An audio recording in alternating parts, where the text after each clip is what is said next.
వి gold trusted gold buyers. మీరు తాకట్టు పెట్టిన బంగారాన్ని విడిపించి ఈ రోజు ఉన్న మార్కెట్ ధరకు కొనబడును.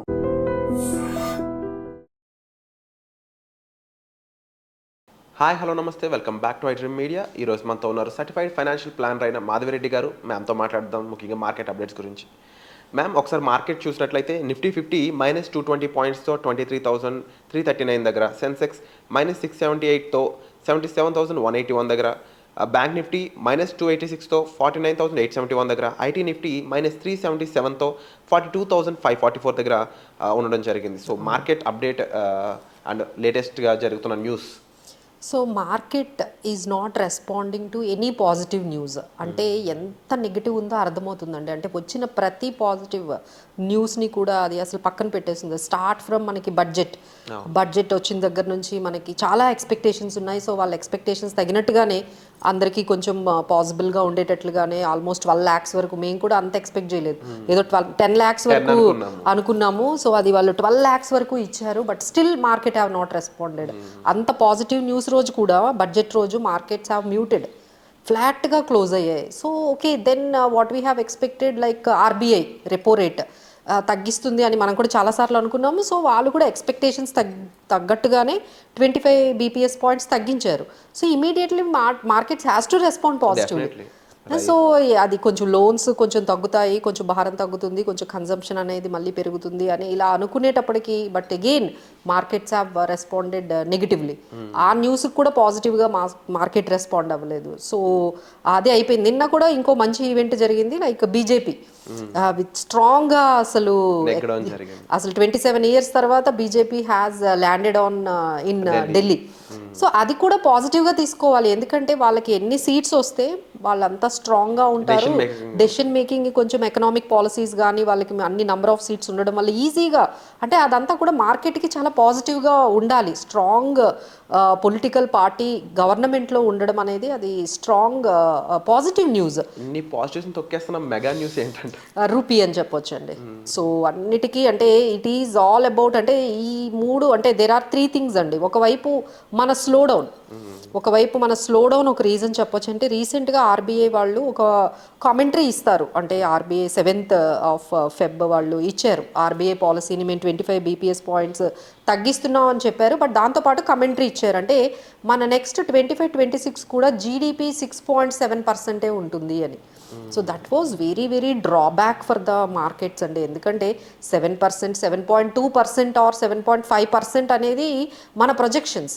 We has to grow year on year. But ఇదేమవుతుందంటే ఇయర్ ఆన్ ఇయర్ మనం బ్యాక్ వస్తున్నాం, మన ప్రొజెక్షన్స్ని తగ్గించేసుకుంటూ వస్తున్నాం. 7.2 నుంచి 7 అన్నాము, ఇప్పుడు 7 నుంచి 6.7 అంటున్నారు, ఇప్పుడు 6.5 అంటున్నారు.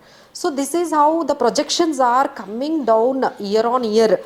గవర్నమెంటే ఈ విధంగా మా ప్రొజెక్షన్ 6.7% అని చెప్పగానే that was really disappointing.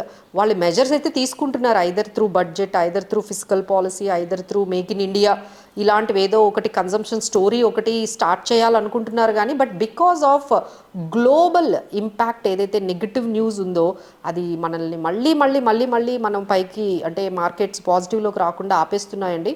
So more over ఎంతవరకు మనకు ఒక స్టోరీ జరిగింది అంటే ఆల్ ఈవెంట్స్ ఆర్ డన్. మనం అనుకున్న ఈవెంట్స్, ట్రంప్ ఎంట్రీ దగ్గర నుంచి ఆర్బీఐ పాలసీ, బడ్జెట్, ఈ ఎలక్షన్స్ అన్నీ ఆల్ టుగెదర్ అన్నీ అయిపోయాయండి. ఇప్పుడు నౌ ద ఓన్లీ మార్కెట్స్ని ఫోకస్ చేసేది రెండు, అవి global markets and hour Q3 earnings ఇక్కడ ఎలా ఉండబోతున్నాయి.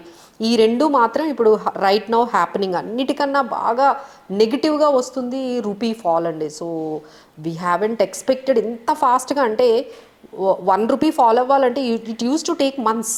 88 రూపీస్. అవునండి, 88 రూపీస్ అది చాలా అండి, లోయెస్ట్ అనమాట. So like 84, 85, 86, 87, now 88. ఈ 84 నుంచి జర్నీ ఏదైతే స్టార్ట్ అయిందో ఫాల్ అనేది, so that has now back to 88 వరకు వెళ్ళిపోయిందండి. So that is very huge set back.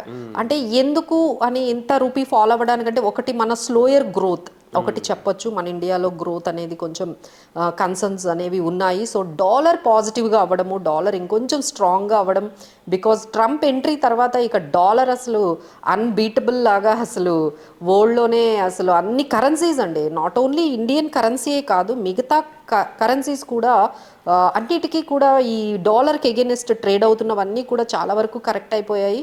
So dollar has become very huge పాజిటివ్గా పవర్ఫుల్గా అయిపోతుంది. So day by day that is what the Trump is wanted, ఆయనకు అదే కావాలి. So ఎవరైతే డాలర్ని పక్కన పెట్టి ఇప్పుడు ఎగ్జాంపుల్ మన ఇండియా రష్యాతో ఒక అగ్రిమెంట్కి వచ్చి రూపీకి ఎగెనిస్ట్గా రూపీ ఇచ్చి మీ దగ్గర నేను ఆయిల్ కొనుక్కున్నాను అనుకోండి, సార్ ట్రంప్ ఊరుకోడు. అప్పుడు బైడెన్ అయితే ఏం అనలేదు. ఈసారి మాత్రం ట్రంప్ ఏం చేస్తారంటే when you are setting aside the dollar and started doing with your local currency immediately you will have to face the tariffs. Definitely.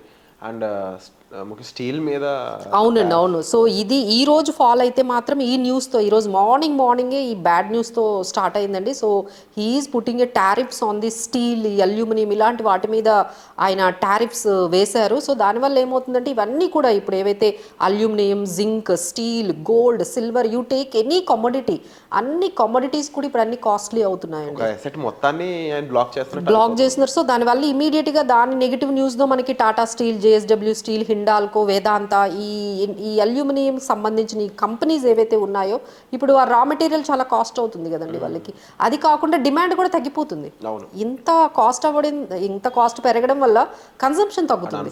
బడ్జెట్లో ఇన్ఫ్రాస్ట్రక్చర్కి ఒక మంచి ప్లేస్ ఉంది, ఇప్పుడు అదంతా కూడా కొంచెం మళ్ళీ మార్చుకోవాల్సింది, ఎఫెక్ట్ అవుతూ ఉంటుంది. సో దానివల్ల ఏమవుతుందంటే కొంచెం కట్ డౌన్ కాస్ట్ కోసం వాళ్ళు ఆ ప్రొడక్షన్ కూడా కొంచెం తగ్గిస్తారు. సో దానివల్ల మళ్ళీ కార్పొరేట్స్కి ఇంపాక్ట్ అవుతుంది. So that is what we have today has started with very negative news from the Trump that levying on tariffs on aluminium and steel. ఈ రోజు మార్కెట్స్ అయితే దానివల్ల and rupee fall, these are the two major concerns. అంటే మేమైతే ఏమనుకున్నాం అంటే మనకి Saturday రోజు రిజల్ట్స్ వచ్చాయి కదా, సో ఈ రోజు ఏదైనా పాజిటివ్గా అలా స్టార్ట్ అవుతుంది అట్లీస్ట్ అనుకున్నాం. అంటే పాజిటివ్ పక్కన పెడితే ఇప్పుడు మీరు చెప్పినట్టుగా మార్కెట్స్ ఆల్మోస్ట్ 200 పాయింట్స్ నిఫ్టీ అనేది స్ట్రగుల్ అవుతుంది. సో అంటే బ్రాడర్ రేంజ్ చూసుకుంటే Nifty range 23,000 to 24,000.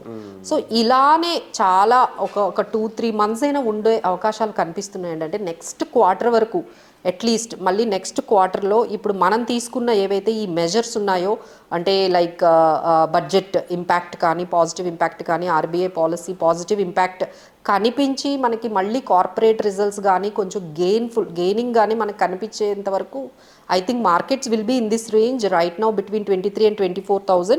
That is the broader range. ఇంకా మనం షార్ట్ రేంజ్ చూసుకుంటే 23,800, 24,300 ఇది మనకి సపోర్ట్ లెవెల్స్. అంటే 23,800 అనేది 24,300 అనేది మనకి రెసిస్టెన్స్ లెవెల్. సో ఈ రేంజ్లో మార్కెట్స్ అనేవి కొంచెం ఈ రేంజ్ బౌండ్ అయిపోయాయండి, స్టక్ అయిపోయాయి markets.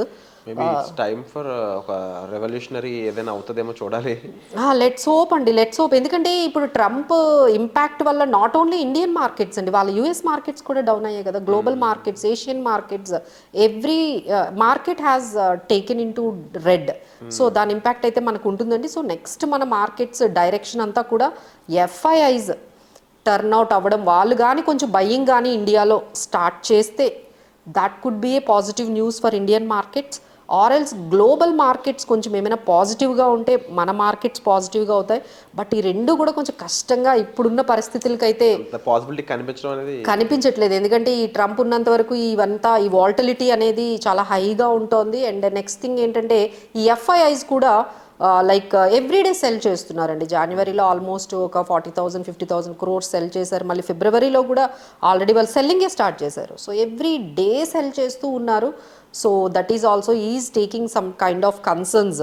So we have to అంటే ఈ సిచ్యువేషన్ అయితే మేబీ ఒక క్వార్టర్ వరకు అయితే నెక్స్ట్ 1-2 months వరకు కంటిన్యూ అయినట్లుగానే కనిపిస్తుందండి. But there is a good support at 20 ఇప్పుడు మనకి 23,300 అట్లా ఆ రేంజ్లో మనకి కనిపిస్తుంది. So again we are having a good support at 23,000 దగ్గర మనకి సపోర్ట్ కనిపిస్తుంది. So we have to wait and watch about it. And ఈ రోజు రిజల్ట్స్ కూడా కొంచెం మిక్స్డ్గా వచ్చాయండి. లైక్ ఈ రోజు రిజల్ట్స్ అయితే నైకా, గ్రాసిమ్, ఎస్ఆర్ మోటార్, నాల్కో ఇలాంటి పెద్ద పెద్ద కంపెనీలు రిజల్ట్స్ ఇస్తే అందులో అబోవ్ ఎస్టిమేట్స్ లైక్ M&M, ఆల్కే ల్యాబ్స్, మెస్గాన్, డాక్ ఇలాంటి కంపెనీలు పాజిటివ్గా ఇస్తే అండ్ నెగిటివ్గా అయితే మనకి కొన్ని వచ్చాయండి. లైక్ అమర్ రాజా బ్యాటరీ, బలరాంపూర్ చిన్ని, ఎల్ఐసి, డెలివరీ ఇలాంటి కంపెనీస్ కొంచెం నెగిటివ్గా వచ్చాయండి. సో ఓవరాల్గా మార్కెట్ అప్డేట్స్ అయితే ఈ విధంగా ఉన్నాయని చెప్పొచ్చు. అవునండి, కొంచెం అంటే చెప్తున్నాం కదా లైక్ స్టక్ అయ్యాయి ఈ విధంగా. సో లెట్స్ హోప్ 23,000 దగ్గర అయినా మార్కెట్స్ కొంచెం టేబుల్ అయితే చాలు. స్టేబుల్ అయితే, మరీ అది 22,800కి అంటే 23,000 చాలాసార్లు స్లిప్ అయ్యిందండి. ఒక 2 times 23,000 కూడా బ్రేక్ అయ్యి 22,000కి వెళ్ళింది. But again it has taken the support.